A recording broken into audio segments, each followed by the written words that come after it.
All right, good evening, folks. Welcome to Friday night fun night on Kirk's Law Corner. Sorry to keep y'all waiting. Hope you didn't find something else to do, but I'm here. Hopefully, you're here. Are we here? Are you here? Am I here? Is this reality or is this just fantasy? I think there's a song about that.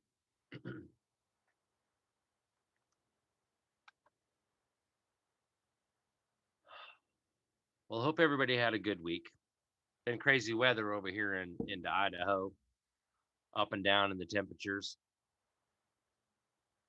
but we're somewhat warm today ish. But that's pretty typical Idaho weather, right? This time of year.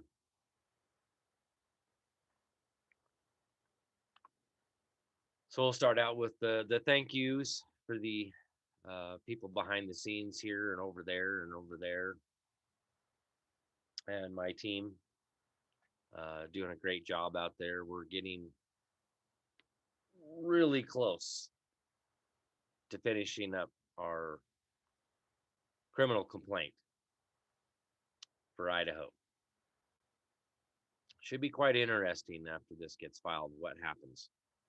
I want to remind people that um, I served the lawful notification letter, my 62 pager, the Ada County Courthouse, Idaho Supreme Court, Governor, and the Attorney General.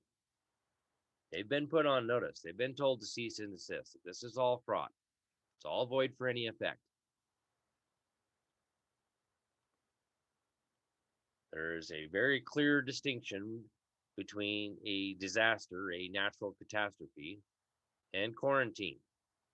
And quarantine, it literally means 40 days of, 40 days of isolation.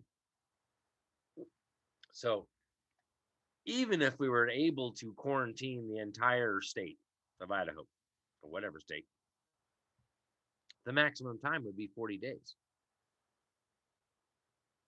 We're well past 40 days. But anyways, back to the thank yous. Thank you for the likes, the follows, the shares, both on Facebook, YouTube. Thanks for the subscriptions and the thumbs up on the videos and your kind words on in the comments in there. I've been trying to read through some of them. I try to respond to some of them. I'm pretty darn busy with my team and things we've got going on at the offices. So, anywho, obviously I've been shut down on PayPal and Cash App because I talked about that thing. And so the only real way to help give support right now is through the snail mail over at the office with those postal money orders, regular money orders, cashier's checks, uh, gold and silver coinage, anything like that. Any books you think I might like to have? Of course, American Jurisprudence. Rob's out there. He's gathering some of those. Thank you, brother. 6477 West Fairview Avenue, Suite C, Boise, Idaho, 83704.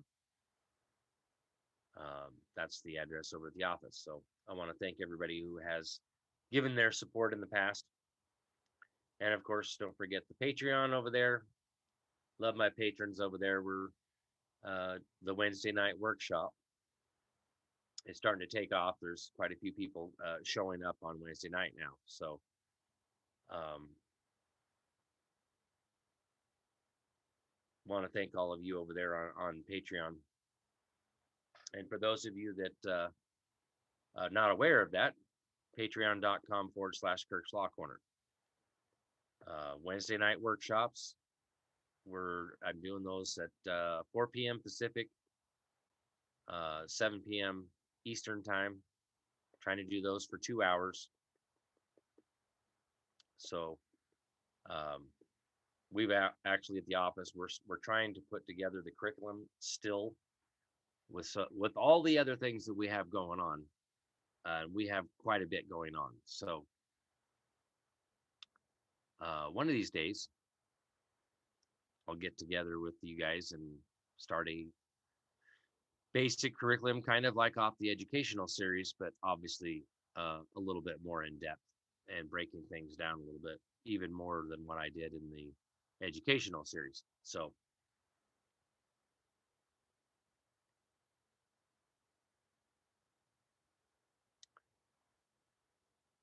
tonight I'm going to go over some human trafficking stuff, and I'm going to go over part B. A lot of people are aware of the sexual side of human trafficking. Not too many people are aware of part B of human trafficking. So, with no further ado, let's bring up some law stuff.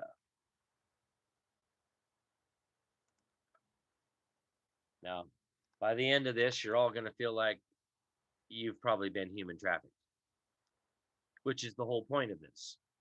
Because in the end, I'm going to break out the A091 form from the uscourts.gov and give you, a little bit of a rundown on that. Again, repetition here. So this is my human trafficking site here that I frequent.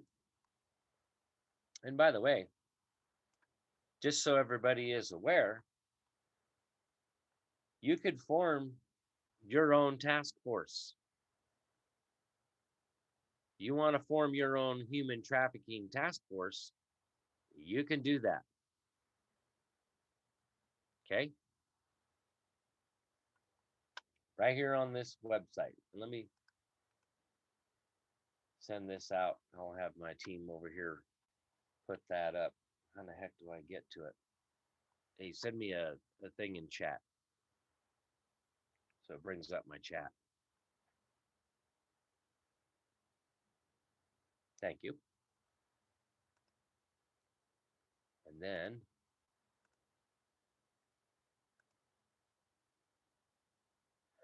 let me send this over to you.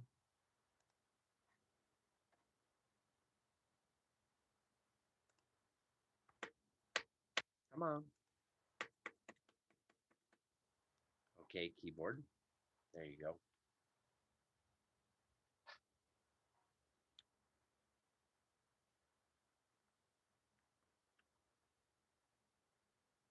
All right. So this is the Jameskin's going to put the link in there for us. And I'll put it over here on Facebook. So you can follow along or reference back to this website if you ever need to. Okay. So while existing data are not sufficient to fully identify the extent of human trafficking in the United States, current research indicates that many law enforcement agencies in the United States have encountered some form of human trafficking or contracted victims through routine work and investigations to other crimes. Victim service providers may also come into contact with trafficking victims in a variety of settings. Due to the complex nature of the crime, perpetrators often operate unnoticed, and those who suffer are not likely to self-identify as victims of human trafficking. I'm going to help you with that tonight. Trafficking victims do not always see themselves as victims, often blaming themselves for their situation. This makes discovering this crime more difficult because victims rarely self-report, and the time and resources required to uncover violations can be significant. Too many victims are misidentified and treated as criminals.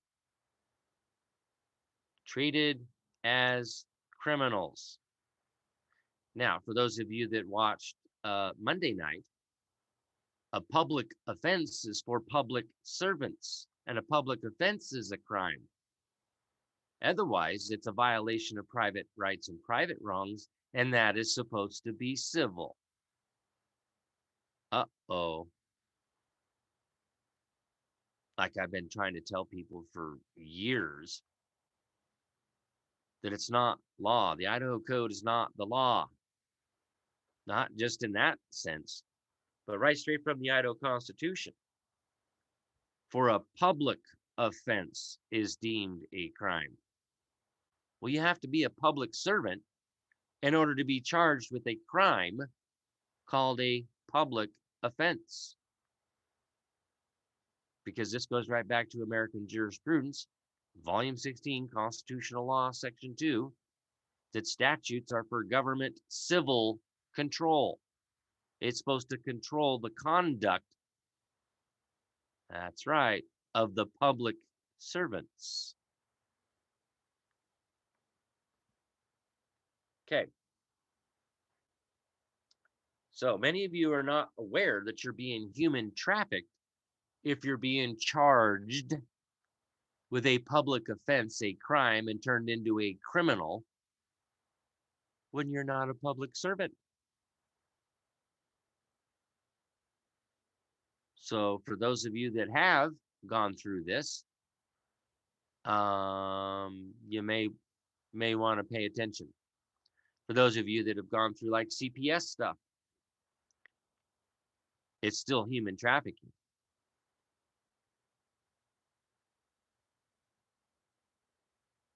Okay. So in some cases, victims are hidden behind doors, like a jail, in domestic servitude in a home, or how about in a jail?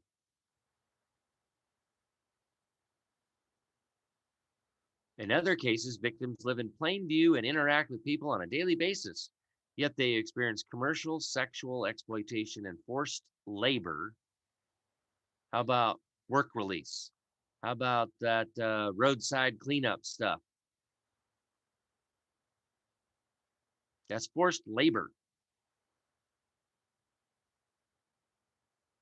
Under extreme circumstances in public settings, such as exotic dance clubs, factories, or restaurants. How about on the side of the road?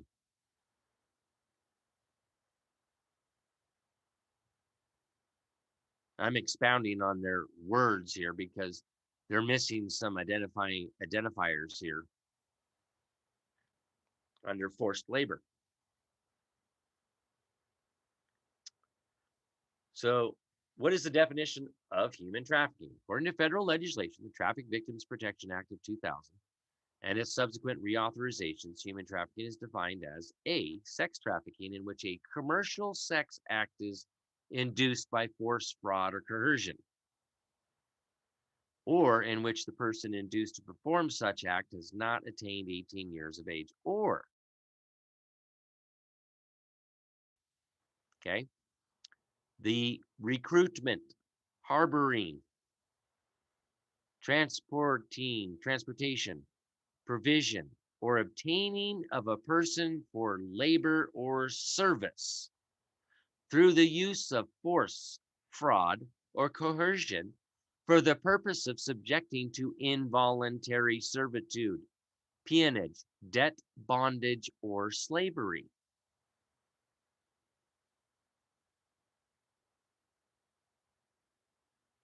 Okay? Involuntary servitude. That's what we're talking about here. Peonage, debt, bondage, slavery. It might as well be. Human trafficking involves severe violence to its victims, along with a host of other crimes, including gang, drug, and property crimes like stealing your homes. Because you do a promissory note on your home. And who made the promise to pay? Congress did. HJR 192, right? To pay all, they're supposed to discharge all the debts.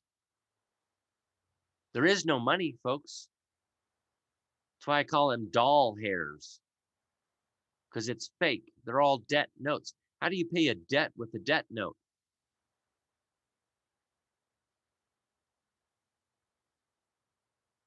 This is all legal tender for all debts. Yeah, as a debt note. How do you pay a debt with a debt note? There is no money. Where is it?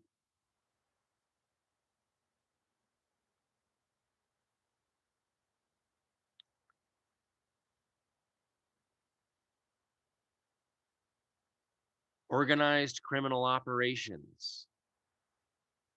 well, we could call the police officers as organized criminal operations who conspire with the local courts and the sheriff's office. That's organized criminal operations. They're not following due process of law. They're making arrests at night without warrants for misdemeanors or anything less than a misdemeanor. They're still making arrests. Remember, an arrest is any deprivation of your right of liberty. And any man who deprives another man of his liberty, it will be at their own peril. And other violations of state, federal, and international law. Well, a couple of weeks back, I went over the criminal procedure for making arrests and all that stuff. Remember? And they're supposed to be brought before the nearest and most accessible magistrate. You cannot incarcerate nor require them to post bond until after an initial appearance. The judge has to make a commitment. And not only that, this is when you're supposed to be able to speak, and you're supposed to object to all this, and you're supposed to be able to tell the judge that, hey, this guy over here falsely arrested me. This is an unlawful arrest. Doesn't have clean hands. I'm not a public servant. I'm not subject to a public offense. Remember, the magistrates are supposed to be amenable to the people, not to the organized criminal operations. So who is a victim here? What they say? There is no single profile of a trafficking victim. Victims of this crime may be men, women, transgender persons. Okay. Adults, minors, U.S. citizens, legal permanent residents, or foreign nationals. Okay. So we're listing out some different statuses here: men and women, foreign nationals, legal permanent residents, U.S. citizens, adults, minors. Any person under the age of 18 who engages in commercial sex acts, regardless of use of force, fraud, or coercion, is a victim of human trafficking, even if they appear to consent to the commercial sex act.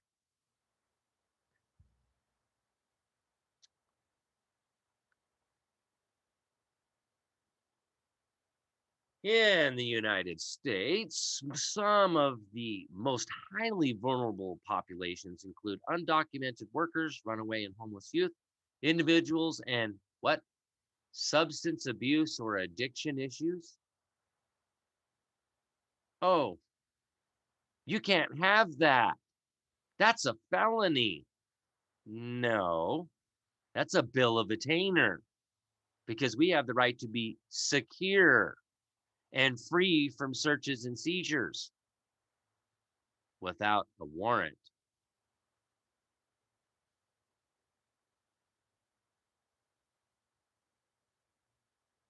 Hmm. So you kind of have to read between the lines here with what they're saying, right? But individuals with substance abuse or addiction issues are human trafficked. Low income individuals, don't they target people that don't have a whole lot of money? And then the ones that do have enough money to hire these members of the bar, they're just part of the human trafficking. Because remember, they're writing those bonds on the backside of every single freaking case.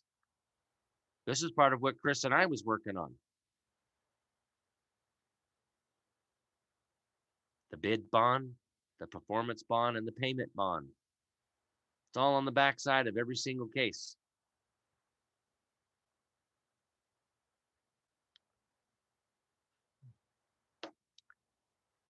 So why are you paying these guys and they're not these members of the bar, these foreign agents, these titles of nobility holding esquires that are foreign to our form of government and repugnant to our law? So you pay them to get screwed over because they don't provide effective assistance of counsel. They're there to represent us so they can human traffic us. Plus, you pay them on top with your debt notes. That's involuntary servitude. You have to go work to pay them to screw you over. Stop hiring these fraudsters. And I'm sorry if that's offensive to some of you members of the bar out there, but you're going to have to come to this awakening. You were not taught the law. Nowadays, you're taught code pleading, and code is not law. Rights are the law. The common law that is common to all, is our rights. It's American Jurisprudence, Volume 16, Constitutional Law, Section 100. Bills of rights and those merely declaratory of the common law. So rights are the law. Because I'm going to show you that here in a minute. Well, I'll just go ahead and show you right now. This is Black's Law Dictionary, 4th edition. Law, that which is laid down, ordained, or established. Period. Not enactments of the legislature.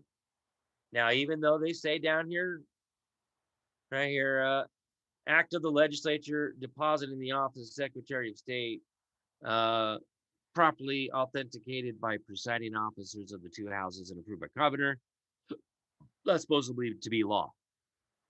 That's case law.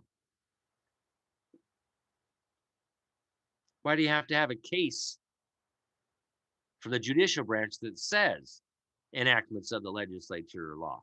They're not. Not the type of law that I'm talking about. That might be called session law or public law, but it's not law. Like rights are the law, which comes from the word droit. Droit, meaning it's French for rights and law. They're synonymous. They mean the same thing. So let's break this down just a little bit. Law, that which is laid down. I've explained this before, but let's go on to this and I'll come back to being laid down. Ordained or established. Now, we all know that the Constitution of the United States of America is ordained and established, right? We know this, right?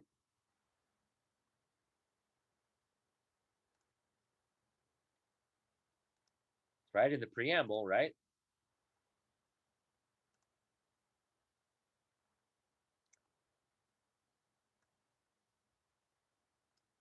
There it is. Ordain and establish. Law, that which is ordained or established. So what kind of law is this? This is supreme law of the land. Huh. Okay.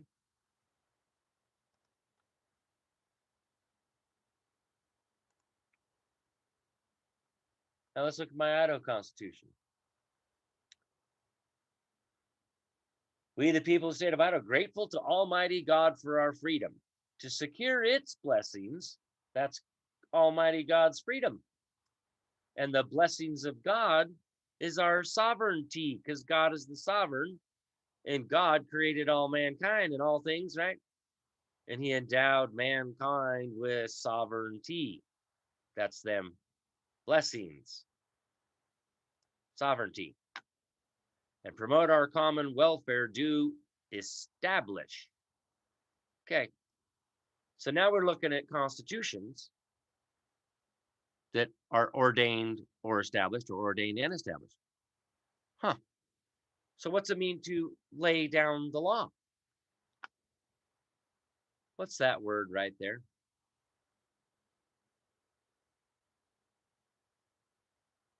Declare is the root.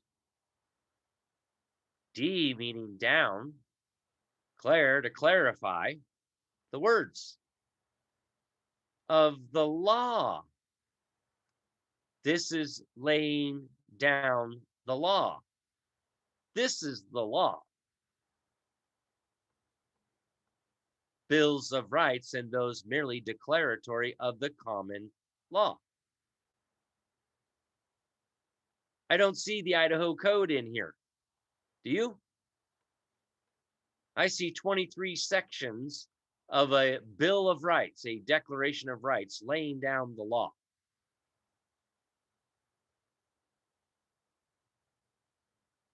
We have lots of rights.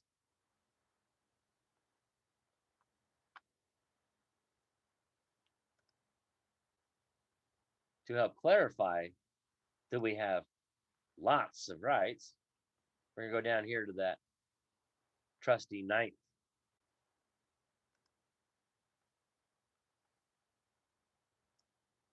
The enumeration of the Constitution of certain rights shall not be construed to deny or disparage others retained by the people.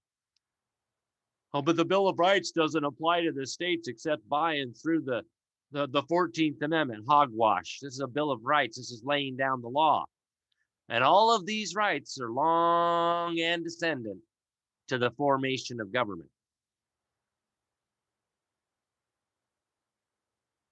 Okay?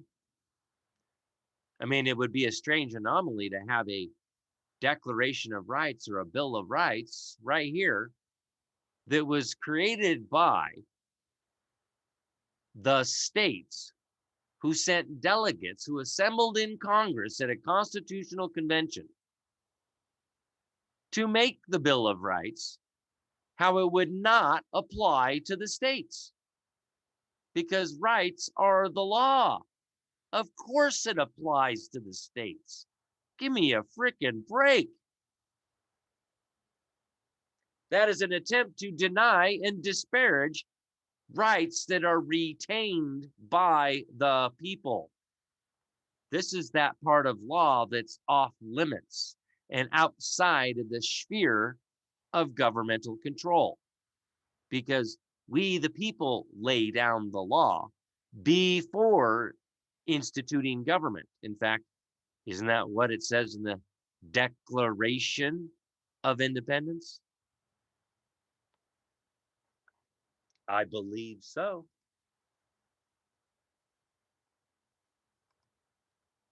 Another glimpse of how slavery was being abolished clear back in 1794 and ended in 1808. Oh, whoops. But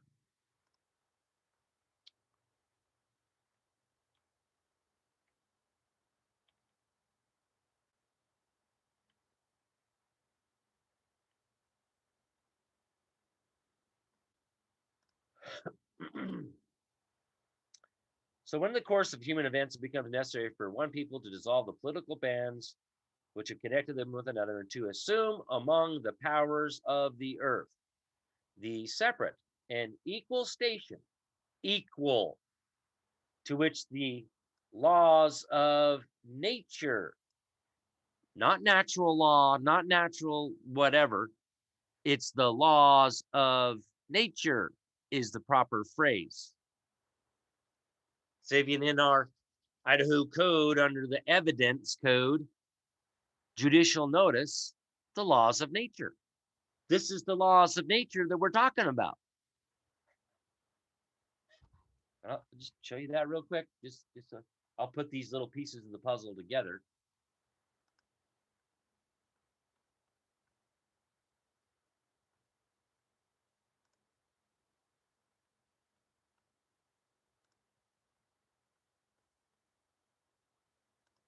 Facts. These are facts of law, undisputable facts of law, because they come from God, right?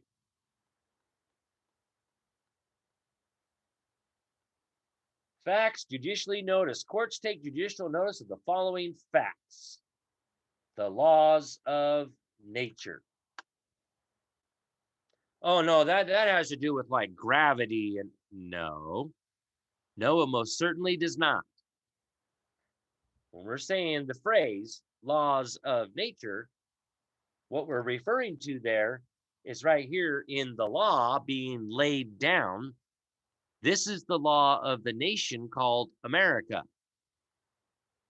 This is our ideology.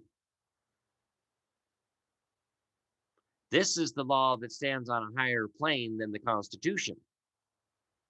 This is the fundamental law, the common law.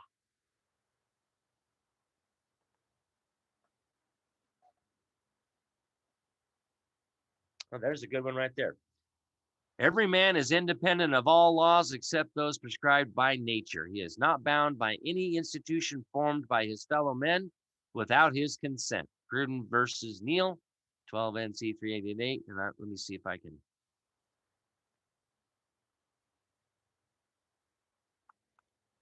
We'll copy that and send that over here.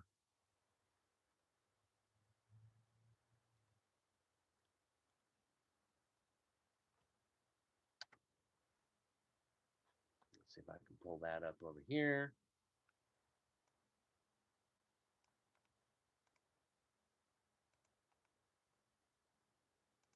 There you go, Facebook. Maybe. There you go. So we're talking about the laws of nature and of nature's God entitled them. This is sovereignty right here. A decent respect to the opinions of mankind requires that they should declare, lay down the law, the causes which impel them to the separation. Now, here's your status. Here's your sign. Read it, comprehend it, use it. We hold these truths to be self-evident. Now, you're either of sound mind, possessing logic and reason, and shall come to a reasonable conclusion based in reality, or you are insane. And if you're insane in our settled, civilized society, we shun the insane. We even lock them up for the necessary safety, security, and safety of the people. Okay? So, again, self-evident. Like, do you have to hit your thumb with a hammer to know that it's going to hurt? That kind of self-evident. And I'll be honest, I do truly believe that there are people that literally have to hit their thumb with a hammer to know that it's going to hurt. Unfortunately.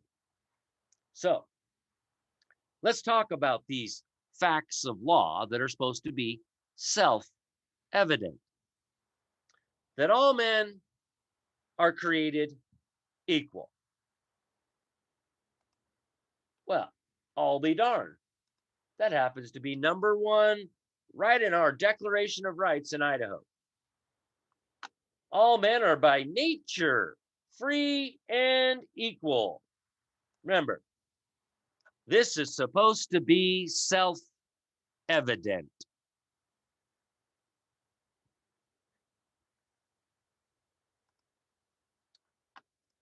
That they are endowed by their creator with certain unalienable rights. That, my friends, is sovereignty. And for those that don't quite understand that, I should say comprehend, you're insane. But let me help you with that.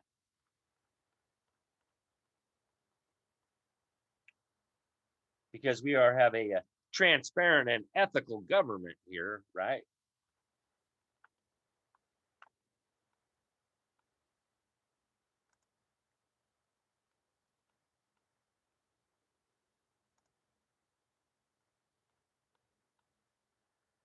Formation of public policy at open meetings. The people of the state of Idaho in creating the instruments of government that serve them. Do not yield their sovereignty to the agencies so created. Therefore, the legislature finds and declares that it is the policy of this state that the formation of public policy is public business and shall not be conducted in secret. By their own words, they make policy. It's not law. This is their own words. The formation of public policy. And it is still the policy of the state because that's all the legislature can make. They can't make law. Oh, we make law. No, you make policy. We, the people, make law. And we don't yield our unalienable rights. Ever. Because we're endowed by our Creator with those unalienable rights. And they are outside of government control. Period. I don't care what enactment of Congress did. I don't care about any Reconstruction Acts because none of this law has anything to do with the establishment, support, or management of government. They do not have subject matter jurisdiction. Period. That's also American Jurisprudence, Volume 15, Civil Rights, Section 2. Natural rights and civil rights have absolutely nothing to do with the establishment, support, or management of government. Imagine that. So, and they're unalienable. That's not unalienable. You're confusing the word with inalienable. Unalienable are those natural rights. Inalienable are the civil rights. Oh, so there is a difference between the two words. Yes. Yes, there is. Now, I've had a hard time finding the true definition behind this, but this is just common sense to me and is supposed to be self-evident. We have natural rights that come from God, from the laws of nature. Nature's God. And property is defined as an aggregate of guaranteed rights. That would mean you can't place a lien on our property. And that's why it's unalienable. Because you can't place a lien on these rights because they come from God.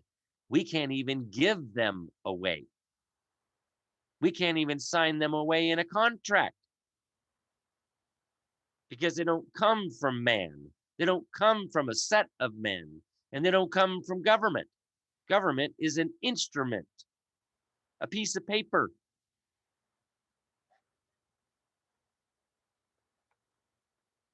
So, that among these are life, liberty, and the pursuit of happiness.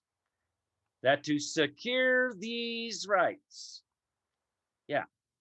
these unalienable rights that are supposed to be self-evident.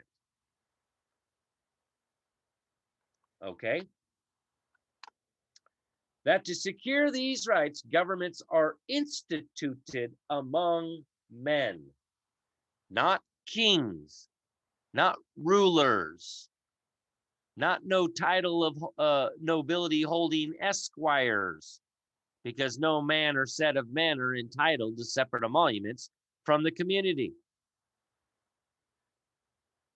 That's foreign to our form of government and repugnant to our law. So, given these words that are written in plain English, and supposed to be self-evident here,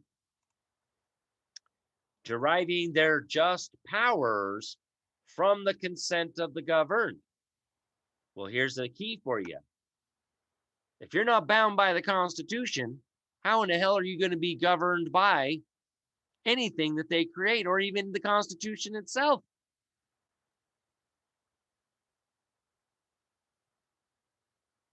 Well, wait a minute. That's right. Are you a party to the Constitution? Did you sign the Constitution? Did you take an oath or affirmation to support the Constitution? Then how can you be bound by anything underneath of it that's created out of these alleged just powers? So again, the powers that are delegated is all the powers that they have. This is contract law 101. The Constitution itself is the terms and conditions of the contract. That whenever any form of government becomes destructive of these ends, it is the right of the people to alter or to abolish it and to institute new government. And that's exactly what our founders did here. Our founders right here created a new kind of government, one of a kind, never before created. And they went right off the Law of Nations written by Emery D. Vattel to create this new form of government.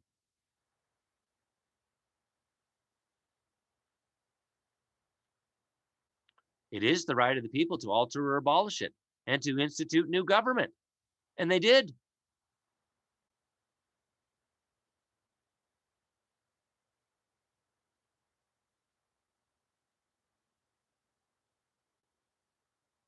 So it's supposed to be forever perpetual, right?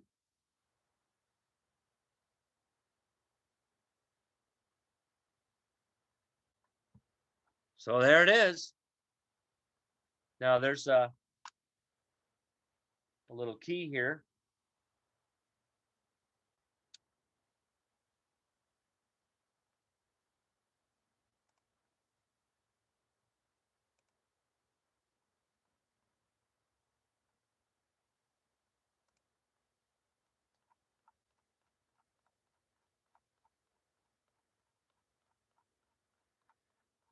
This is the only dictionary that I have found that actually says and defines the law of nature.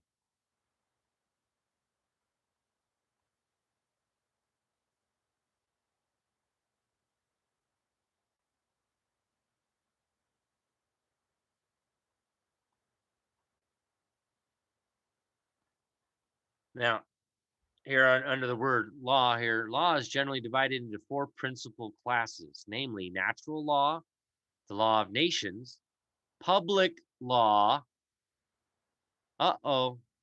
and private or civil law. That's technically natural law, the law of nature, and private or civil law, contracts, or the common law. But so is natural law is part of the common law. So that's it. Four principal classes of law. But see, as it also says here, when considered in relation to its origin, it is statute law or common law, one way or the other. Statute law is made by man. Common law comes from the law of nature, our rights, our unalienable rights. Now, when examined as to its different systems, it is divided into civil law, common law, canon law. So civil law would be the statute, public law, common law, a canon law, which is, what is canon law? That has to do with the judges. When applied to objects, it is civil, criminal, or penal.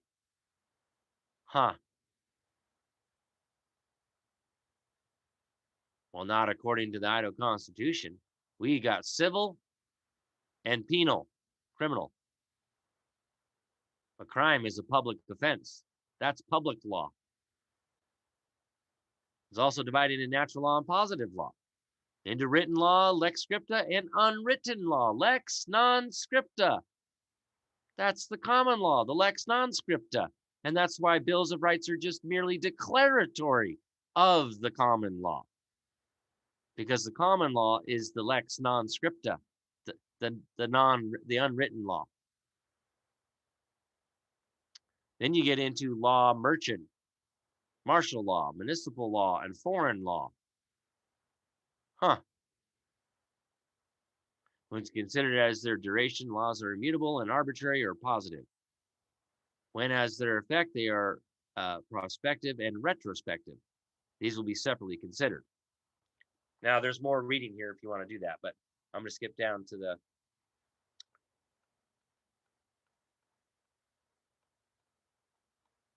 law of nature.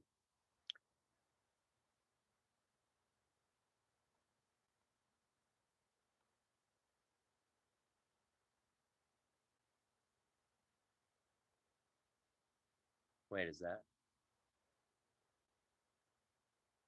Yeah, see here. By criminal law is understood that system of laws which provides for the mode of trial of persons charged with criminal offenses, defines crimes, and provides for their punishments.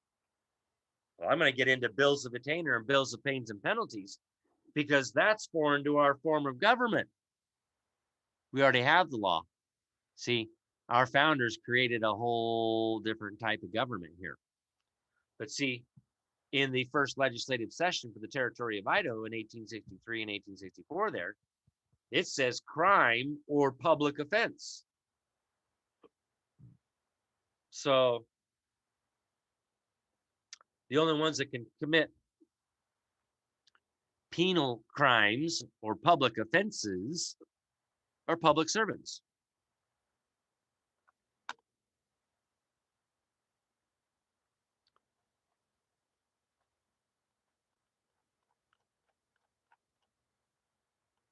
Oh, there's the law of nations. The science which teaches the rights subsisting between nations or states and the obligations correspondent to those rights. Vattel's law of nation, written there it is. Some complaints, perhaps not unfounded, have been made as to the want of exactness in the definition of this term. The phrase international law has been proposed in its stead. It is in a system of rules deducible by natural reason from the immutable principles of natural justice and established by universal consent among the civilized inhabitants of the world. In order to decide all disputes and to ensure the observance of good faith and justice in that intercourse which must frequently occur between them and individuals belonging to each, or it depends on mutual compacts, treaties, leagues, and agreements between the separate, free, and independent communities.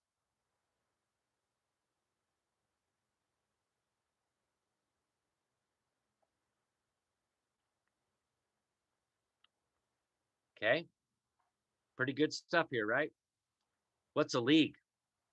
League of friendship. That's that union. League of friendship. Compact. That's a Confederate Republic. That's what we are, because in order to form a more perfect union, a union is a league of friendship, and a league of friendship is a confederacy. And Mark, you can cite those for me there again, where it says in Federalist Papers, 4 different places in the Federalist Papers where it talks about that we are a Confederate Republic. See, I remembered, Mark. I just can't remember the numbers. I think it was like 2, 9, 13 something. 2, 4, 9, 13. I don't know. You'll put it up there. I might get it memorized eventually. So, and we talk about how the Constitution is a social compact. Well, that's what it is.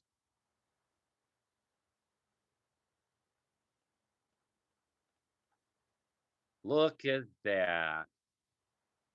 The law of nature. The law of nature is that which God, the sovereign of the universe, has prescribed to all men, not by any formal promulgation, but by the internal dictate of reason alone. You forgot them, right? Oh, 6, 9, 43, 45. Thank you, sir. I remembered 9. So, this God is the sovereign, right? And he prescribed to all men. So that's endowed by our creator with sovereignty. Because if God's the sovereign and God created men and endowed men, all mankind, with these unalienable rights, that's our property, they can't place a lien upon. That's why it's called a common law trespass. Imagine that. But there it is. But by the internal dictate of reason alone, not by man. This is that freedom of religion. It's the liberty of conscience, life, liberty, and the pursuit of happiness.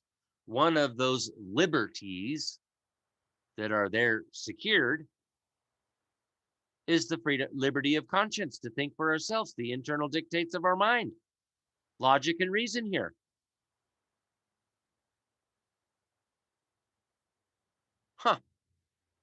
Wonder why it says that, because that's the way it's supposed to be.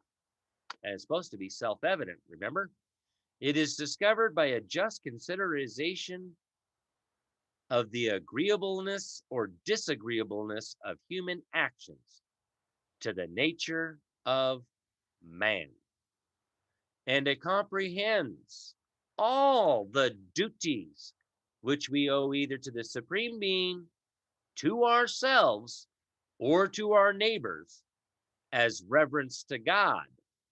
Self-defense, the right to keep and bear arms, right there from the law of nature. Temperance, honor to our parents, benevolence to all, a strict adherence to our engagements, your contracts, gratitude, and the like.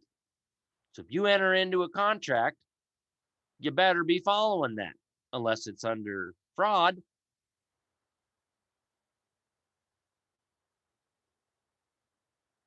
Okay. So we get down in here, the primitive laws of nature may be reduced to 6, namely comparative sagacity or reason, logic and reason. Okay, we'll start with that one. So it might be confusing, but that's what this 3:1 is. This is section 3, but it's going through these 1, 2, 3, 4, 5. So 3:1, 4:2. Okay. So we're going to talk about comparative sagacity or reason, logic and reason. When man is properly organized, he is able to discover moral good from moral evil, logic and reason. And the study of man proves that man is not only an intelligent, but a free being. And he is therefore responsible for his actions. The judgment we form of our good actions produces happiness. On the contrary, the judgment we form of our bad actions produces unhappiness. Oh, that's how that's supposed to work. Do you possess logic and reason? Or are you insane? Are you able to discover moral good from moral evil, like murder, rape, kidnapping, abortion, or breaches of the peace? That's moral evil.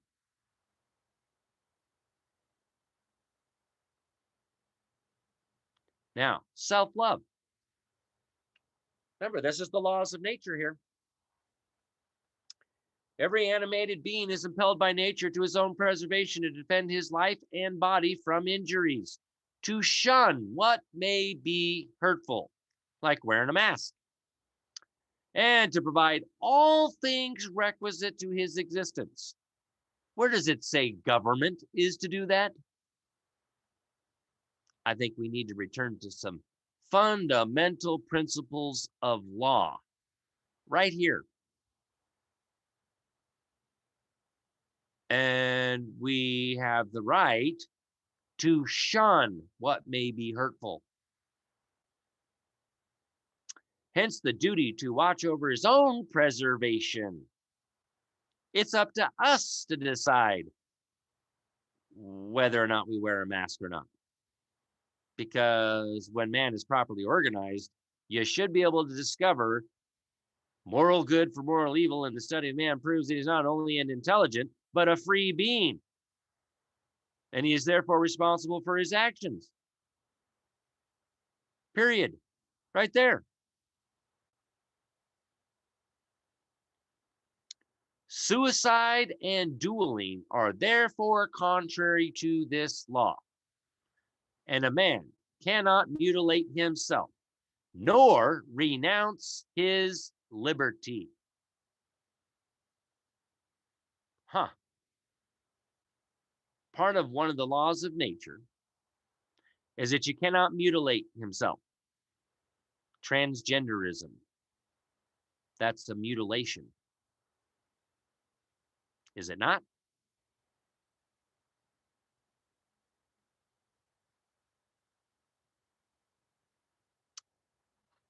So, and we can't even renounce our liberty because, again, that comes from God.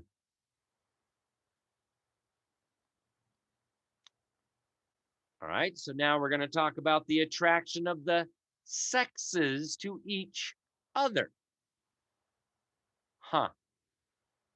The attraction of the sexes has been provided for the preservation of human race. And this law condemns celibacy. Ah, crap. I've gone celibate, folks, just so you know. The end of marriage proves that polygamy and polyandry are contrary to the law of nature. Hence, it follows that the husband and wife have a mutual and exclusive right over each other. A husband and wife. That's a man and a woman. Because what is marriage? Marriage is between it's a sacred vow between a man and a woman unto God till death do them part. Because marriage comes from the Bible. That's a religious act.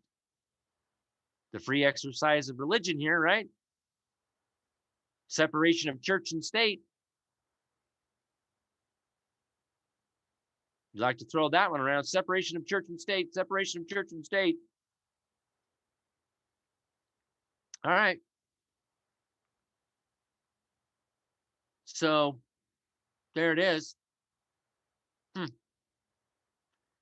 Now, here's the next one. This is about the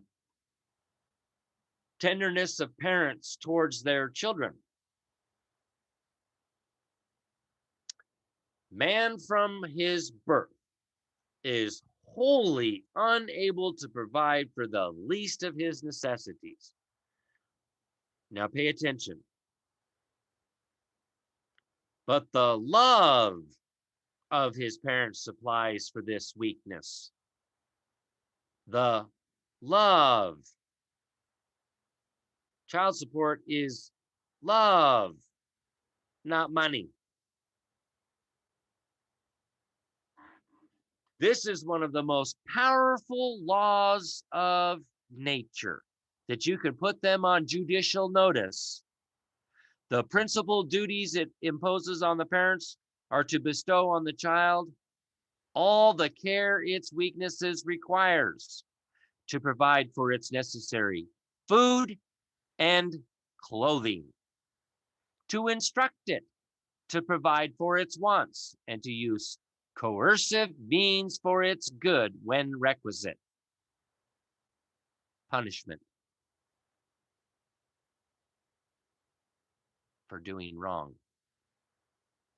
But I'm not that, right? I like to use coercive means. How about we just sit down and talk with them? I found that they're actually a lot smarter than we think they are, even at a very young age. So we have some principal duties here. And again, this goes back to the strict scrutiny standard for the governmental interference.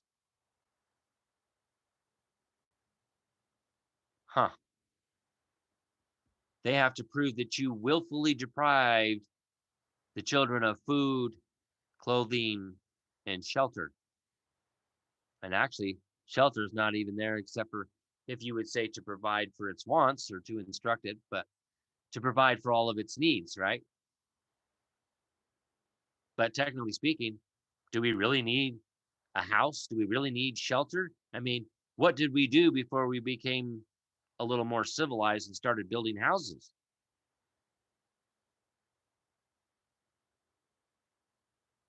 We lived out in the woods. Right. So this is one of those, again, that we can use as a judicial notice.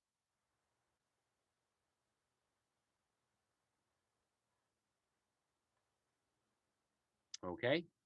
So now that we know that one, there you go. One for the books, right? Okay.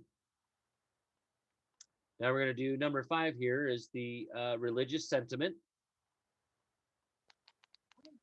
The religious sentiment, which leads us naturally towards the supreme being, is one of the attributes which belong to humanity alone, and its importance gives it the rank of the moral law of nature. From this sentiment arise all the sects and different forms of worship among men. Well, then that's exactly why we have liberty of conscience. Okay. And then the last one here, social ability.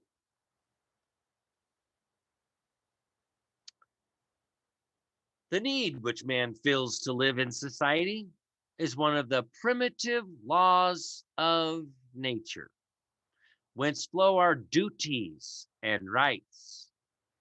And the existence of society depends on the condition that the rights of all shall be respected.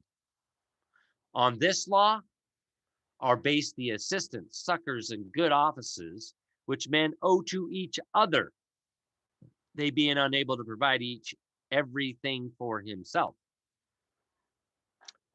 So,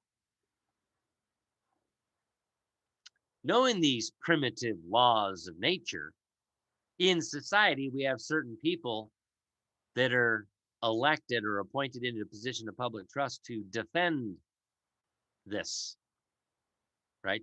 Governments are instituted to secure these rights. Governments are instituted among men, receiving their just powers under the consent of the governed. Okay.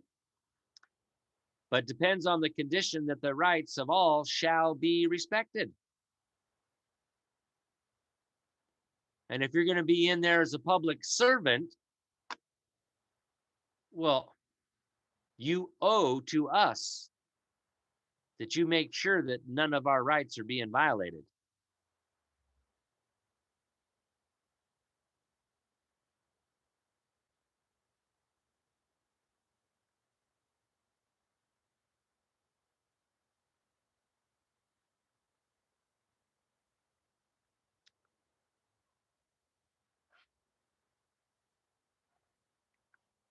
So now we're going to jump back over here to how this is human trafficking.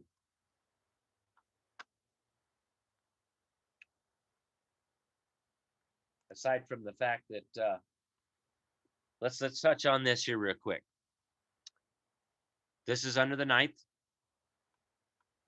Article, the 9th or 9th Amendment. It's actually Article the 9th. And this is on law.cornell.edu. See explanation. That there are other rights retained by the people. The Federalists contended that a Bill of Rights was unnecessary, right? Because it was supposed to have been self-evident. They responded to those opposing ratification of the Constitution because of the lack of a declaration of fundamental rights. By arguing that, so how is it that if these are a declaration of fundamental rights, which is just merely declaratory of the common law, because the common law is the fundamental law, how could it not apply to the states? Inasmuch as it would be impossible to list all rights, it would be dangerous to list some and thereby lend support to the argument that government was unrestrained as to those rights not listed. They're trying to deny and disparage the rights that are listed in the Bill of Rights to begin with.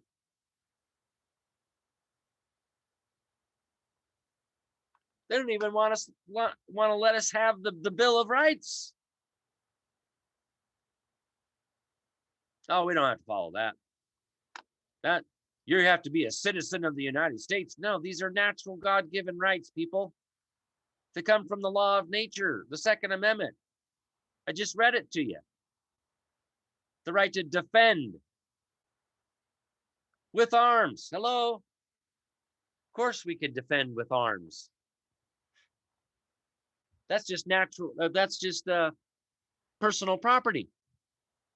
We have the right to acquire, possess, and utilize our personal property how we see fit. Oh, but you can't have arms because then you could stand up to tyranny. Yeah, exactly. That's why it's listed the way it is.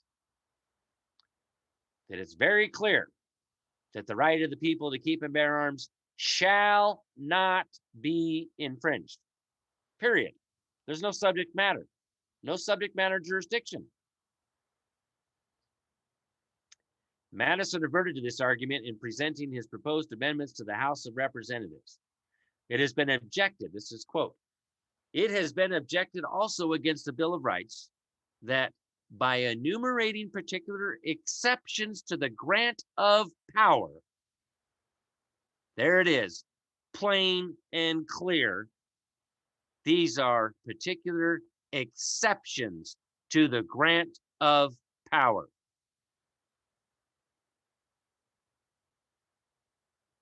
It would disparage those rights which were not placed in that enumeration. And it might follow by implication that those rights which were not singled out were intended to be assigned into the hands of the general government and were consequently insecure. Still finishing the quote here, these are actual words by James Madison. This is one of the most plausible arguments I have ever heard against the admission of a Bill of Rights into this system. But I concede that it may be guarded against. I have attempted it, as gentlemen may see by turning to the last clause of the fourth resolution. It is clear from its text from the Madison's, that's the end of quote right there. Okay, so in the Annals of Congress, earlier, in 1789, Madison had written to Jefferson, my own opinion has always been in favor of a Bill of Rights, provided it be so framed as not to imply powers not meant to be included in the enumeration. I have not viewed it in an important light. One, because I conceive that in a certain degree, the rights in question are reserved by the manner in which the federal powers are granted. Two, because there is a great reason to fear that a positive,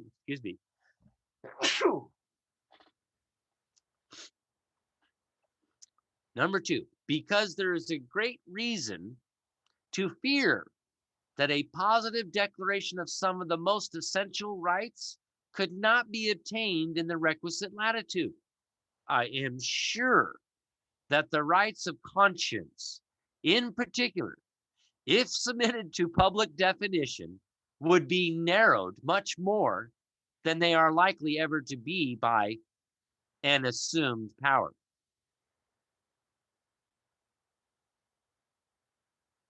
What did I just cover there? The rights of conscience. When man is properly organized,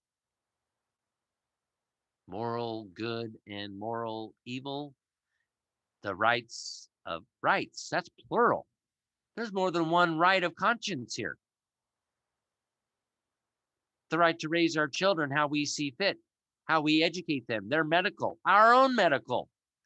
That's a right from the law of nature. Government doesn't have that power. Where is that power delegated? It's not there. I can't find it. Can somebody point to that emolument and grunt, please? Huh. Okay.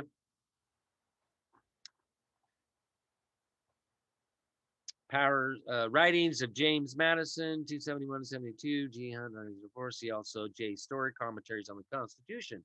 Imagine that. That's one of those ones I've been reading from, right? Commentaries on the Constitution by Joseph Story. Yep.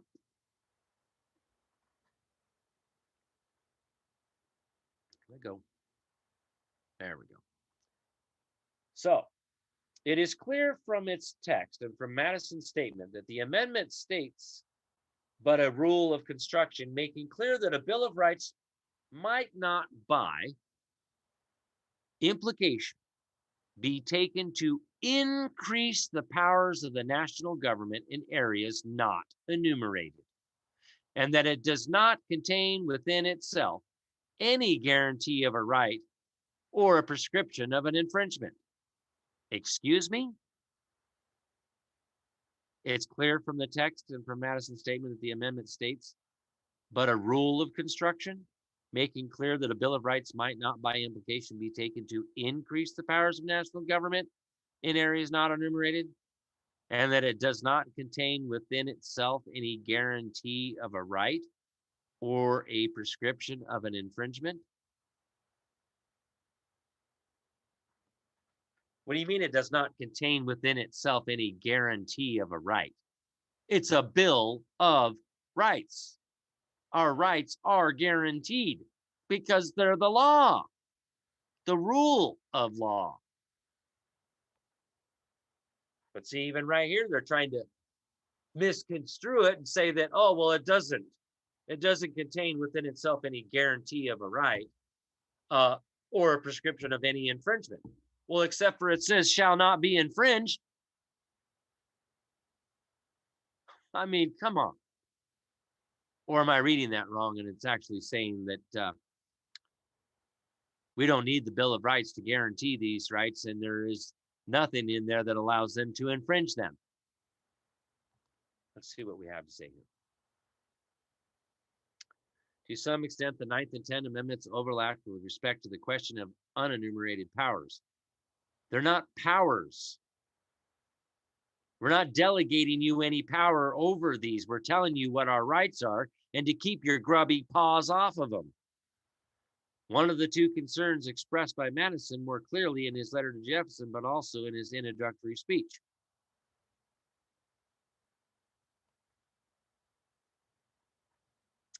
In 1965, however, the amendment was construed to be positive affirmation of the existence of rights which are not enumerated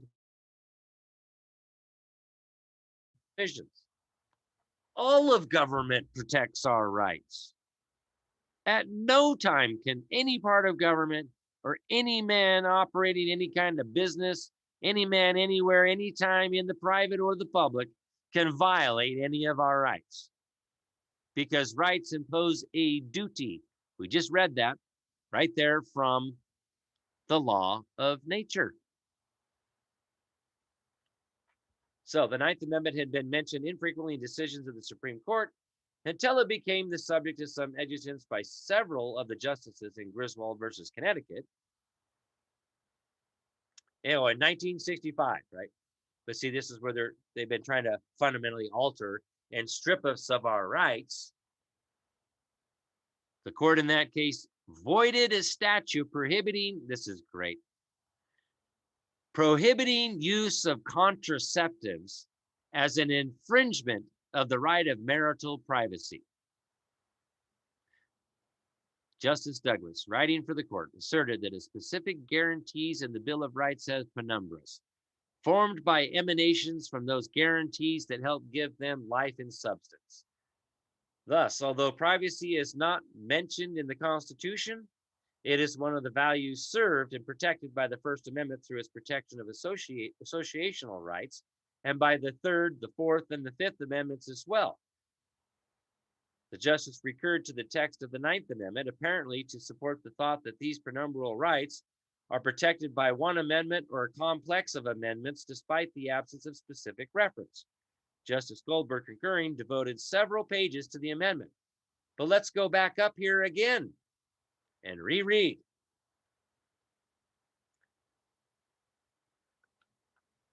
That a declaration of fundamental rights, that it would be impossible to list all rights.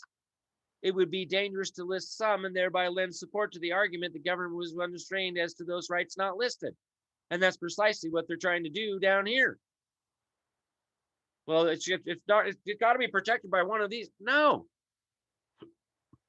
Rights are supposed to be fundamental and supposed to be self-evident, it's supposed to be the common law, the lex non scripta here.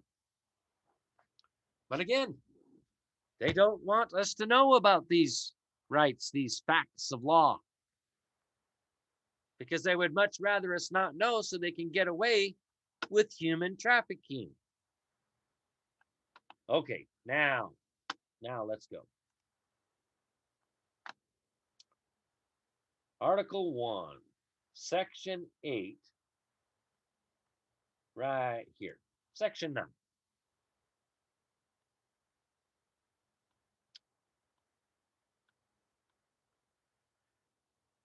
The migration or importation of such persons or any states now existing shall think proper to admit shall not be prohibited by the Congress prior to the year 1808, but a tax or duty may be imposed on such importation, not exceeding $10 for each person.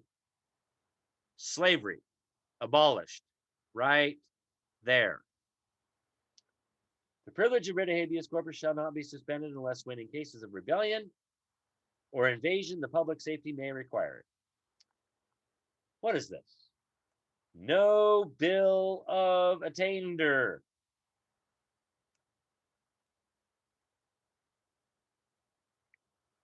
Here, you've been attained to pay this bill. That's human trafficking, debt slave, peonage. So bills of attainder, bills of pains and penalties, those are those legislation, punishment. So any legislation that says this is a crime and here's the punishment for it is a bill of attainder or bills of pains and penalties, felonies and misdemeanors. This is where we go back to the Declaration of Independence.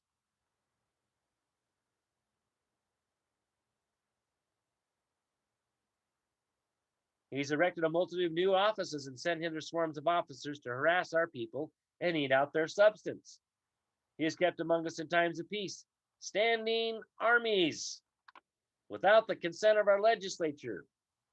He has effected to render the military independent of and superior to the civil power. Them armed bodies of men, standing armies, for quartering large bodies of armed troops among us, them police officers, all of the sheriff deputies, the FBI, the CIA, all them other alphabet soups. They're foreign to our form of government. Right here. He is combined with others to subject us to a jurisdiction foreign to our Constitution and unacknowledged by our laws, giving his assent to their acts of pretended legislation.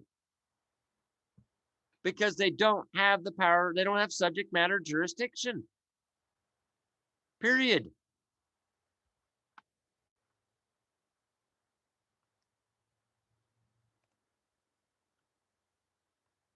So let's go back to Section 9. Now let's go into Section 10 here. Because Section 10 is to the states. Section 9 is to federal, right? The powers delegated here are nor prohibited, are reserved to the states respectively or to the people. Well, it's prohibited right here. 9 and 10. Oh, let's read this one. No title of nobility shall be granted by the United States. And no person holding any office of profit or trust under them shall, without the consent of Congress, accept any present emolument, office, or title of any kind whatever from any king, prince, or foreign state. Esquire is most definitely. Oh boy, this is good. That's right. We got to go back to that real quick. Just because.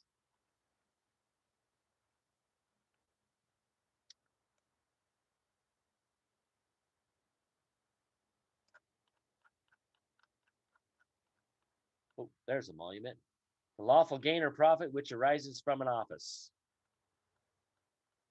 The lawful gain. That's why we call them emoluments violations. But you ready? Ready for this one? Esquire. Here we go.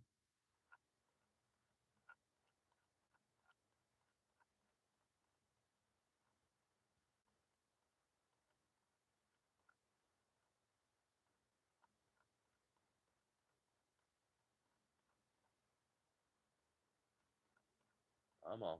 There we go. Esquire, a title applied by courtesy to officers of almost every description, to members of the bar and others. No one is entitled to it by law, and therefore it confers no distinction in law. In England, it is a title next above that of a gentleman and below a knight.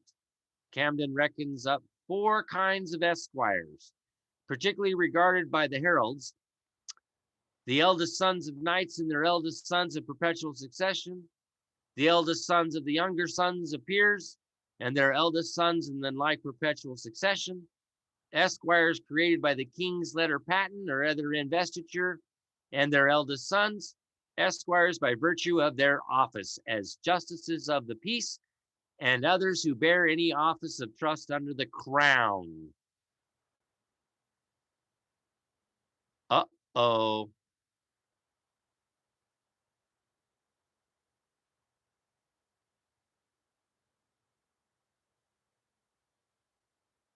Right there. You cannot deny this fact of law.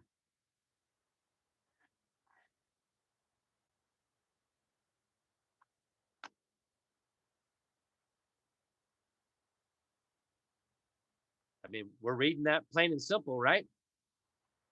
Isn't that what it says, right? No one is entitled to it by law, and therefore it confers no distinction in law, in the body politic.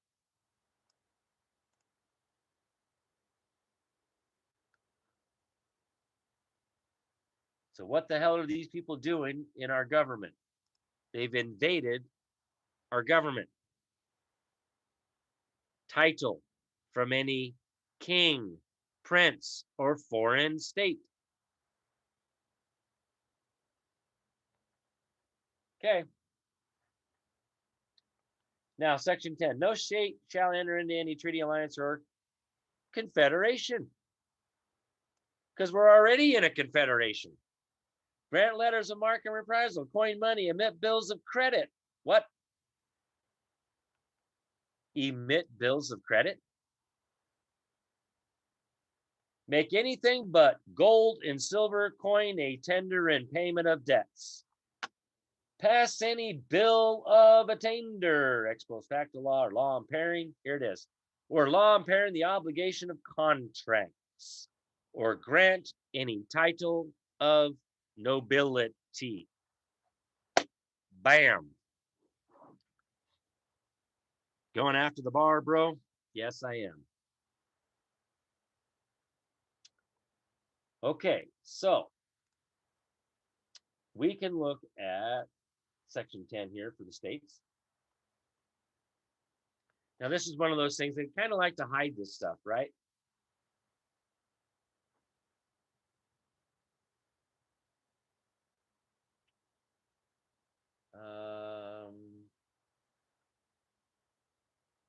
Well, look at this. Congressional investigations. Source of the power to investigate. Investigation of the conduct of executive department Investigation of members of Congress, investigations in aid of legislation. Huh. Let's see. What section did we want there?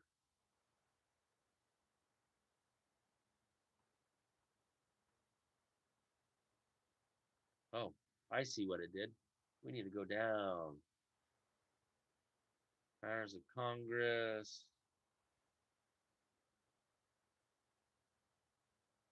Clause 3.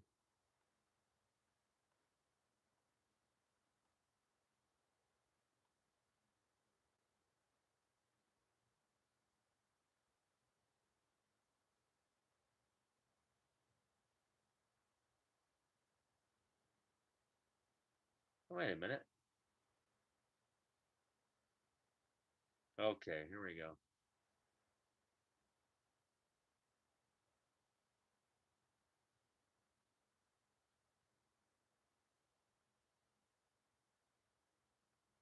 Wonder why. Oh wait, maybe we need to be in section. There's section 9. Okay. Bills of attainder. Bills of attainder are such special acts of the legislature as inflict capital punishments upon persons supposedly guilty of high offenses such as treason and felony, without any conviction in the ordinary course of judicial proceedings. If an act inflicts a milder degree of punishment than death, it's called a bill of pains and penalties. In such cases, the legislature assumes judicial magistracy, pronouncing upon the guilt of the party without any of the common forms or guards of trial, and satisfying itself with proofs when such proofs are within its reach, whether they are conformable to the rules of evidence or not.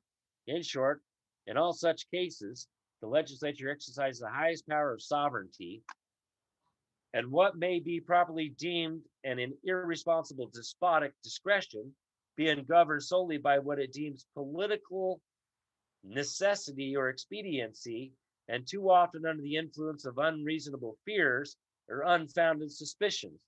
The phrase bill of attainder is used in the clause in clause 1 and 10 applies to bills of pains and penalties as well as to the traditional bills of attainder.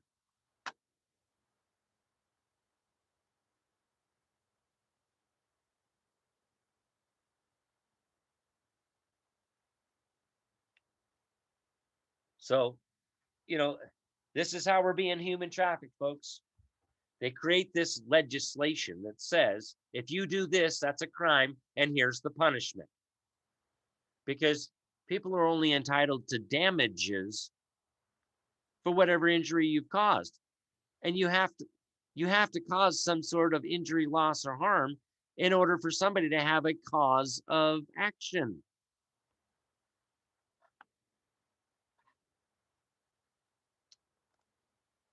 So here you go. Involuntary servitude, peonage, debt bondage, or slavery. There shall be no imprisonment for debt, except for fraud, because it's supposed to be civil, a civilized process, a settled civilized society where we don't throw people in jail and prison. The only ones really going to jail are public servants. We lock them up. Those that are insane. For capital offenses, we don't lock them up, we hang them. We sentence them to death. That's why it's called a capital offense. Murder, rape, kidnapping. Those are capital offenses, should be sentenced to death.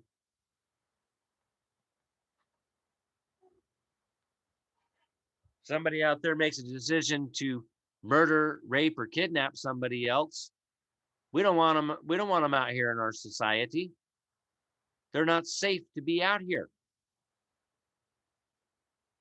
And we sure in the hell shouldn't pay to keep them incarcerated.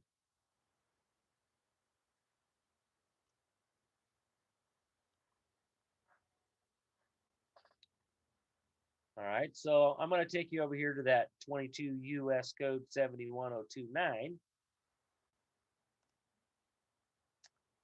9. Minimum standards for the elimination of trafficking. The term minimum standards for the elimination of trafficking means the standards set forth in section 7106 of this title. This is the definition section. So we'll go back to 7106 and read.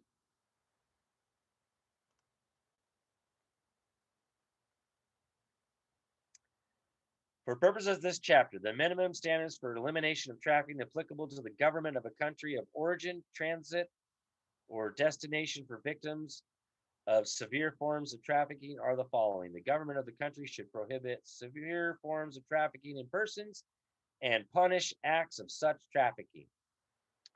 For the knowing commission of any act of sex trafficking involving force, fraud, coercion, or which the victim of sex trafficking is a child incapable of giving meaningful consent, or of trafficking which includes rape or kidnapping, or which causes a death, the government of the country should prescribe punishment commensurate with that for grave crimes such as forcible sexual assault. Grave crimes, as in sentenced to death. We're not supposed to be tolerating this crap. For the knowing commission of any act of a severe form of trafficking in persons, the government of the country should prescribe punishment that is sufficiently stringent to deter and that adequately reflects the heinous nature of the offense. The government of a country should make serious and sustained efforts to eliminate severe forms of trafficking in persons. I don't see how these are the minimum standards.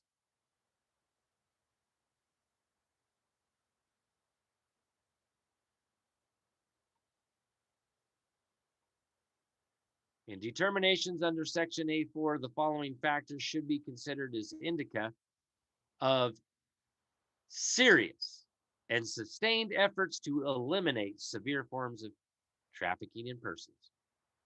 Now, the government of the country vigorously investigates and prosecutes acts of severe forms of trafficking in persons and convicts and sentences persons responsible for such acts that take place wholly or partly within the territory of the country, including, as appropriate, requiring incarceration of individuals convicted of such acts. For purposes of the preceding sentence, suspended or significantly reduced sentences for convictions of principal actors in the cases of severe forms of trafficking in persons shall be considered on a case-by-case basis. Whether to be considered an indicator of serious and sustained efforts to eliminate severe forms of trafficking in persons, after reasonable request from the Department of State for data regarding investigations, prosecutions, convictions, and sentences, a government which does not provide such data, consistent with the demonstrably increasing capacity of such government to obtain such data, shall be presumed not to have vigorously investigated, prosecuted, convicted, or sentenced such acts. Why do you think they've been putting out that stuff? The numbers on how many they've incarcerated, captured on human trafficking? And make no mistake, this is worldwide. This is international law, folks, because look what it's under.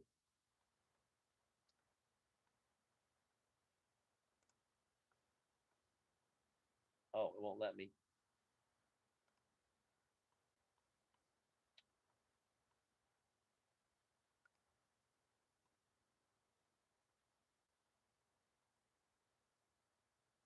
This is chapter 22, or title 22, right?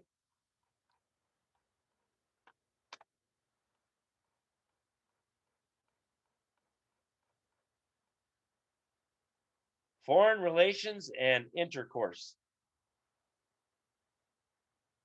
This is international law, folks.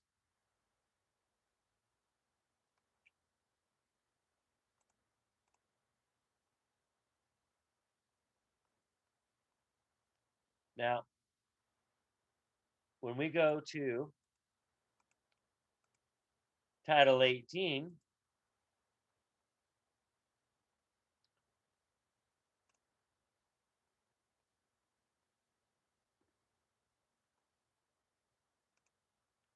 Crimes, public offenses. Okay.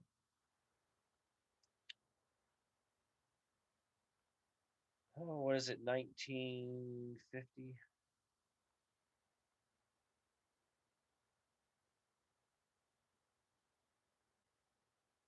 Oh, that's racketeering. Whoops.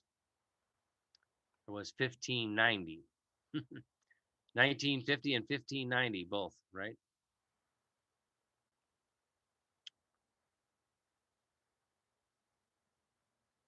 Here we go. Peonage, slavery, and trafficking in persons. Here's the crime. This is the public offense. This is the code for them, right? 1590, trafficking with respect to peonage, slavery, involuntary servitude, or forced labor. Whoever knowingly recruits, harbors, transports, provides, or obtains by any means any person for labor or services in violation of this chapter shall be fined under this title or imprisoned not more than 20 years or both. If death results from the violation of this section, or if the violation includes kidnapping or attempt to kidnap, aggravated sexual abuse, or attempting to commit aggravated sexual abuse, or attempting to kill, the offense shall be fined in the center of prison for any terms of life, or both. Now, when we go to 18 USC 241 and 242,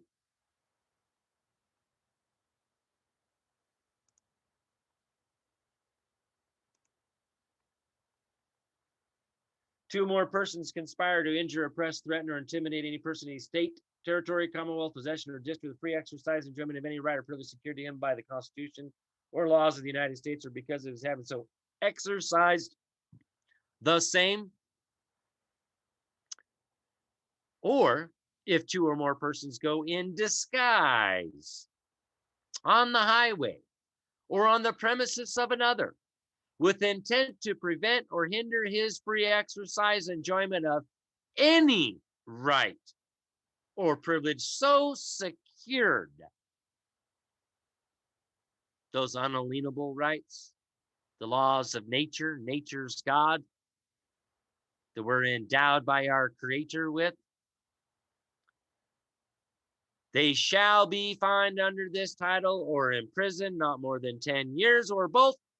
If death results from the acts committed in violation of this section, or if such acts include kidnapping or an attempt to kidnap, aggravated sexual abuse, or an attempt to commit aggravated sexual abuse, or an attempt to kill, they shall be fined under this title or both imprisoned for any terms of years of life or both, or may be sentenced to death.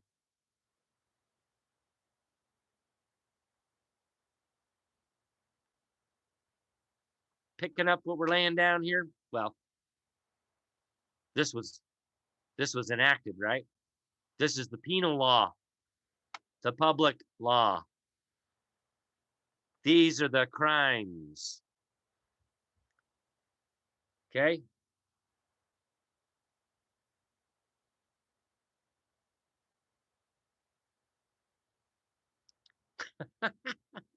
These mail order brides. No. Yep. Every member of the bar holds the title of nobility of Esquire. So with everything I just showed tonight, what the hell are they doing in our government? They're not even supposed to exist.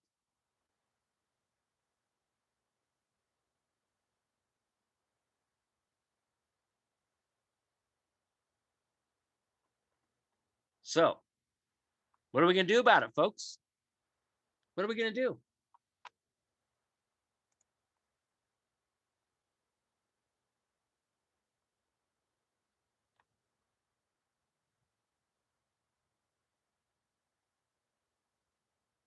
How about we go to uscourts.gov, come over here where it says forms, click on forms, go down here to criminal forms.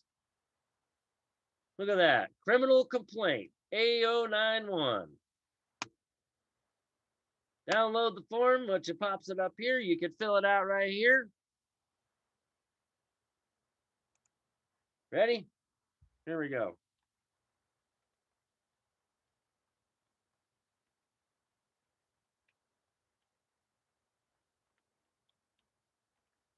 John Doe Schmuckatelli.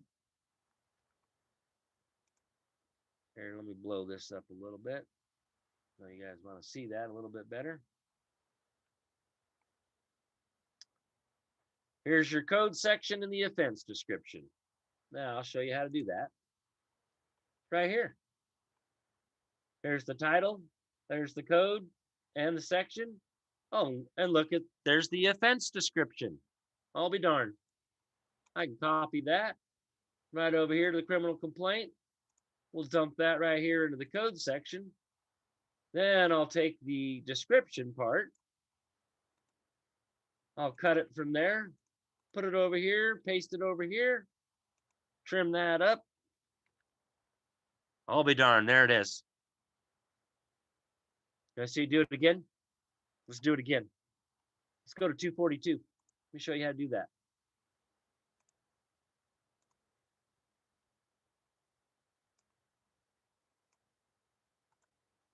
Copy that. We'll paste that right over here. Come on now.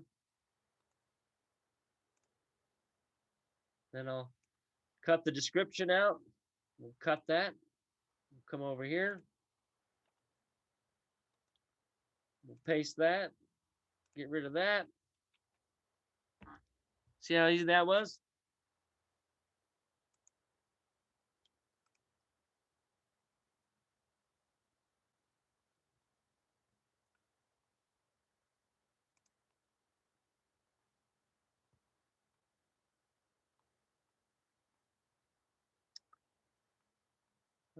Well, you know, we always got to put the 643 in there, right? Embezzlement, theft.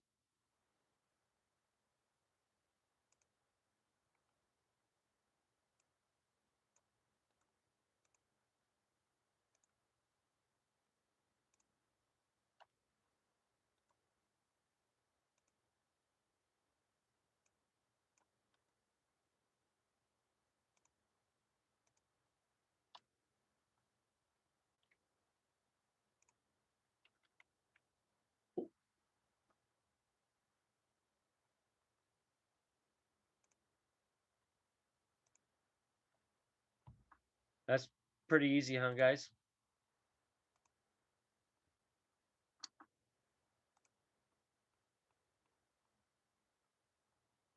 And there's your mail fraud and other fraud offenses. You know, we've got fraud and false statements, perjury and subordination of perjury. You know,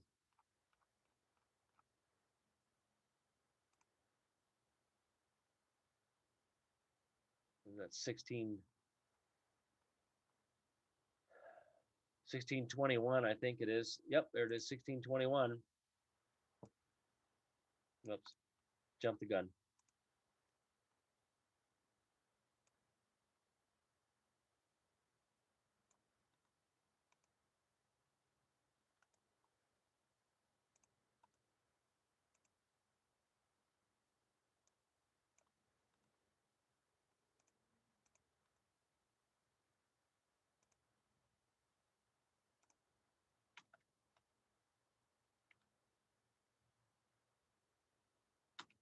Oh, you turd, come on.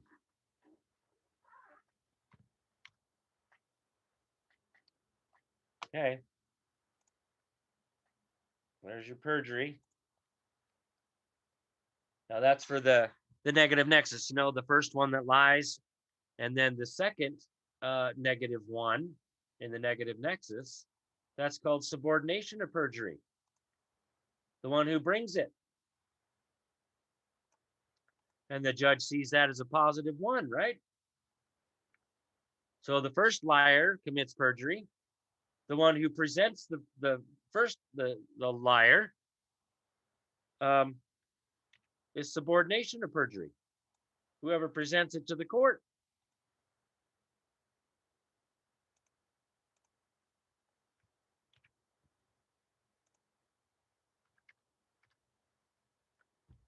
I mean, we can keep going. How far you want to go down this rabbit hole. But here's the key: the statement of facts. This criminal complaint is based on these facts. Right here, checkbox. Please see attached statement of facts.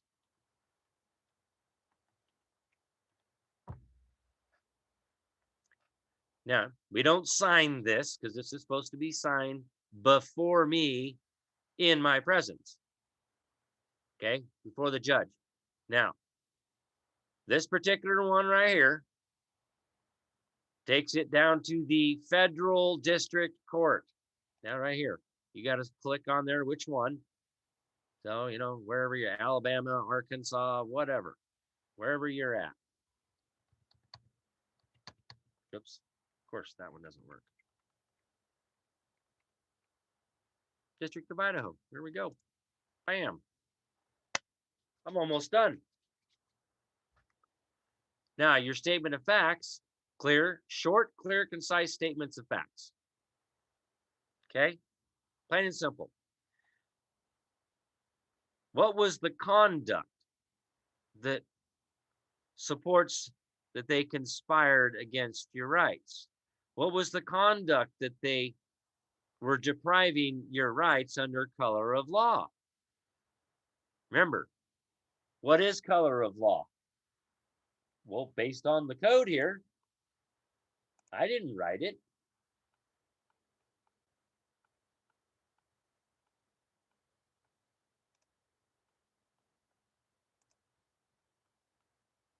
Color of law is statutes, ordinance, regulations, or customs. I didn't write it, but that's what it says. They're calling statutes, ordinances, regulations, or customs color of law. Because it is. It's all color of law. None of it's law. It's policy. And only those that are bound by it would it apply. That's a fact of law. So,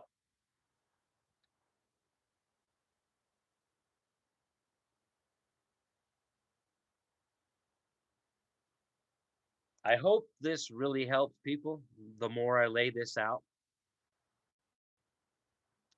But you have to have this knowledge first, right? You have to know what your rights are. You have to know how they're violating you. You have to know how to articulate it. But this goes back to like reading the treatise on arrest and false imprisonment.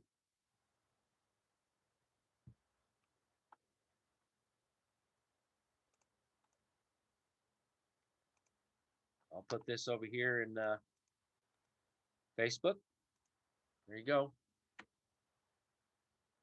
A link to uscourts.gov.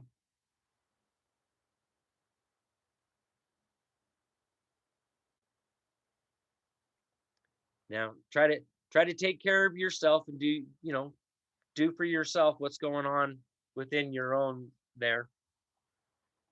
Now, for those of you that are a little bit more advanced and want to work on something with me in Idaho, please get a hold of me.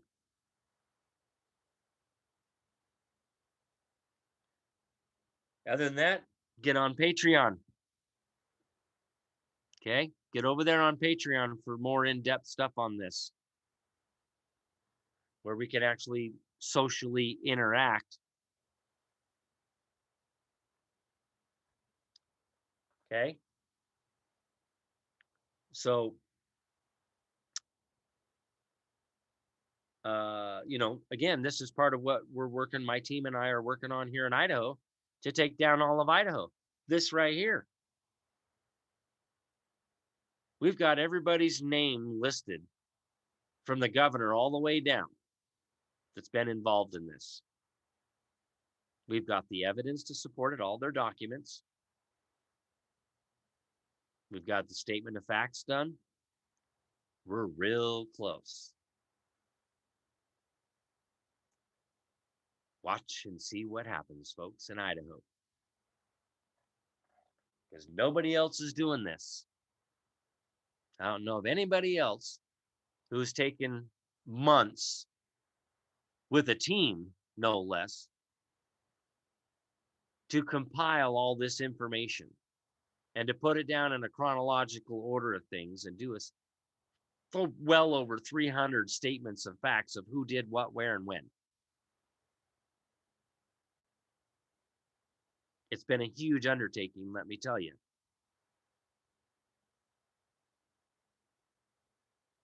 But we're almost there.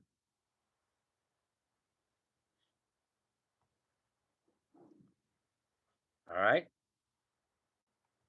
So, for those of you out there that would like to help support the channels here,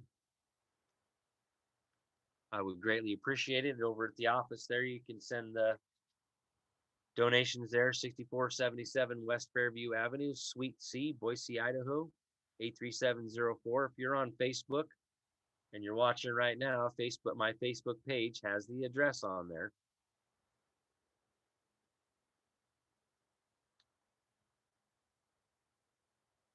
Send me a message through there, right?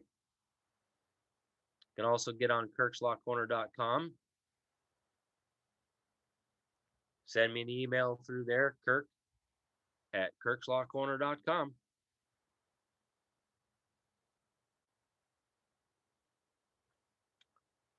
So, yeah, we went pretty good tonight.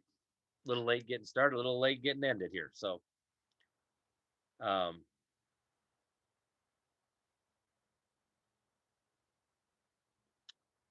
I greatly appreciate you all being here, and thanks for the support and the willingness to be, stand up, try to learn, do what you can, right? Just do what you can. I realize that people have been traumatized from this stuff and are mentally froze up.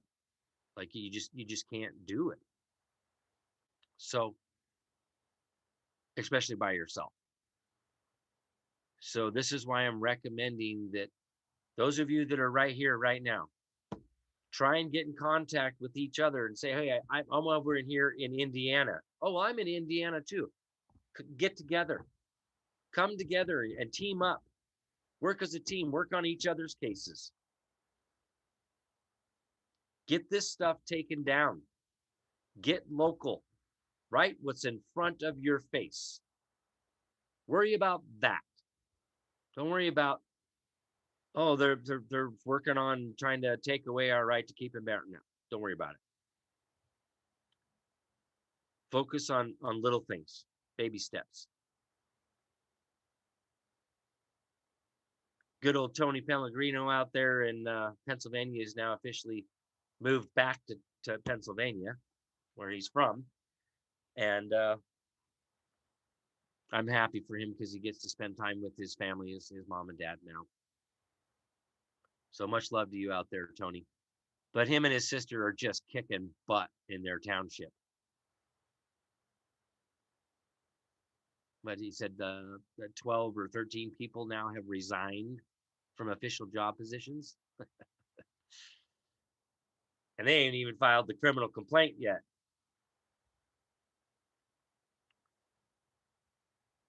So here you go. You got Brenda over here in LA. She's down in Los Angeles, California.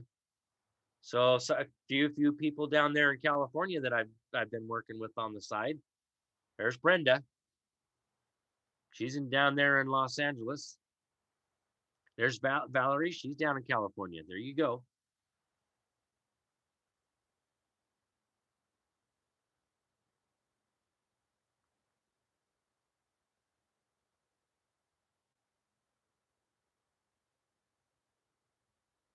Oh boy, that's right. I think I remember your name. You're talking about. You sent me a message, Brenda, about you had a venue down there. We need to talk.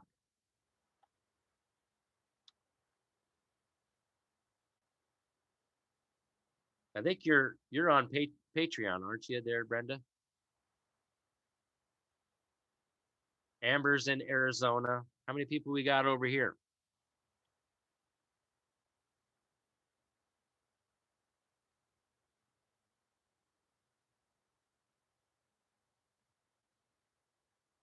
That's right.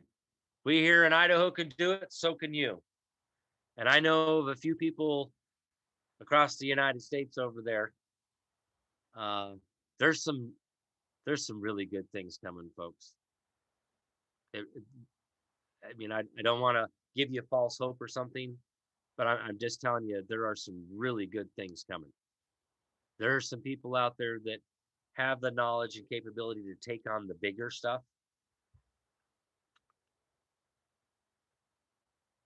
It's going to be totally different. This stuff is going down. The court system is going down. These kangaroo courts. Okay.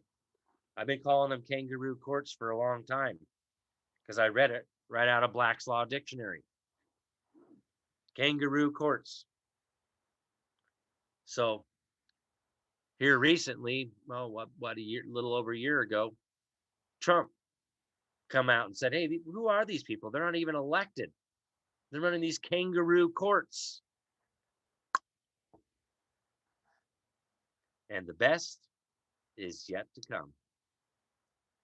I don't, I saw a comment here a couple days ago talking about things have to get worse before they get better. The problem is it's really not getting worse. It's just being exposed. It's been this way for a long time. The world child pedophilia ring stuff, let me tell you, it's been around a long time.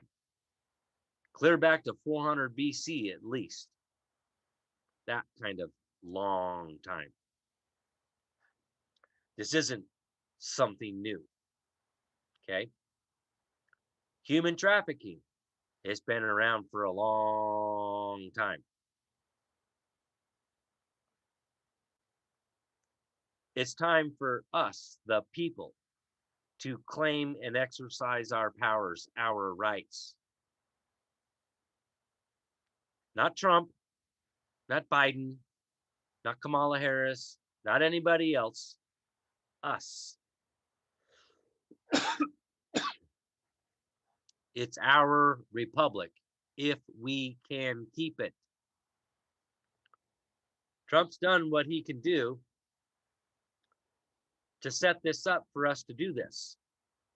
And it goes back to the executive order that he dug up from 1984, making amendments to the Uniform Code of Military Justice, UCMJ, and the Manual for Courts Martial, which came effective January 1st, 2020.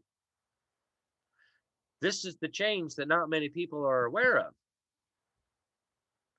I'll just show this real quick before I end, because I think it needs to be shown for people to comprehend.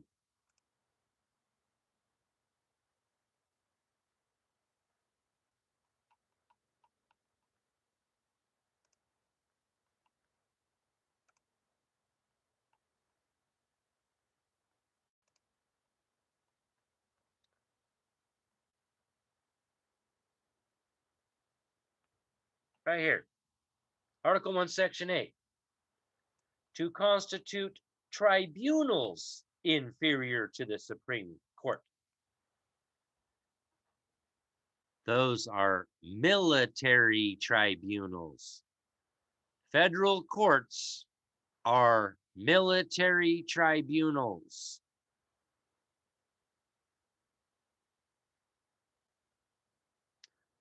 To define and punish piracies and felonies committed on the high seas and offenses against the law of nations. Uh-oh. What was I just reading? International law on human trafficking? No. Get Anna Von Wright's crap out of here.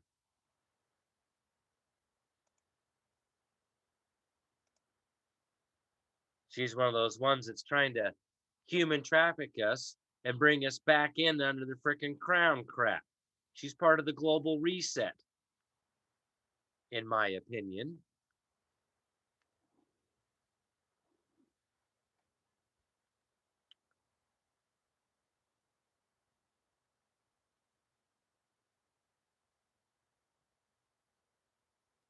I already showed you from the start of this what your status is. Don't need to correct your status. It's already declared, it's already laid down as the law of this nation in the Declaration of Independence, laying down the law. Bunch of freaking hogwash.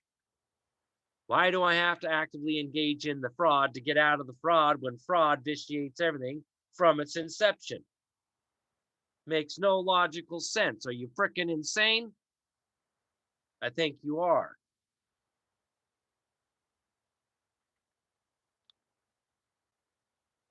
All right.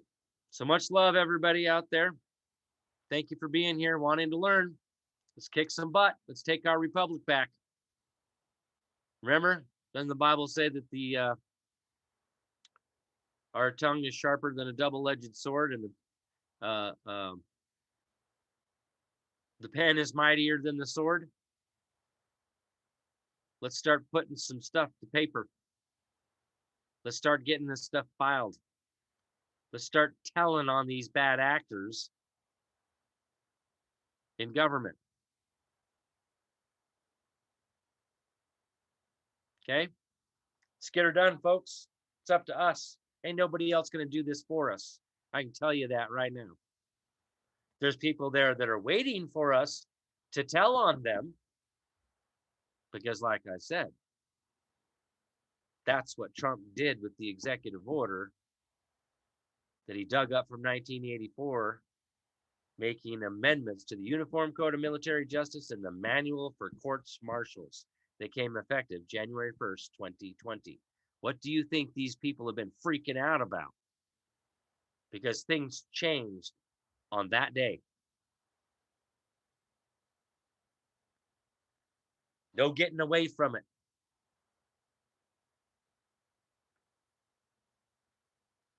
Okay? So,